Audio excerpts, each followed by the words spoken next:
Hello and welcome to Celoxis. In this video, we will quickly cover how to assign dashboards to your users. Once the dashboards are created, you can assign them to users and clients. Let's see this in action. For this, I have already logged into Celoxis as Andrew, an admin user. Navigate to User Report. Edit a user.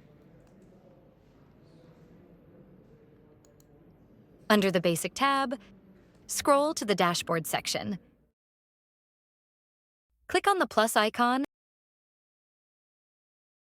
and select a dashboard.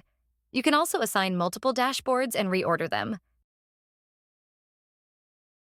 Click on Save. From the Dashboard menu, we can see the new recently added dashboard. The first dashboard on the list is the default dashboard for this user. You can also bulk assign dashboards to multiple users. Navigate to the User's Report.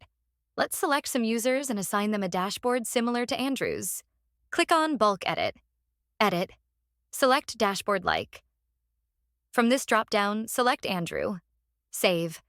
Once you do this, these selected will have a similar list of dashboards like Andrew.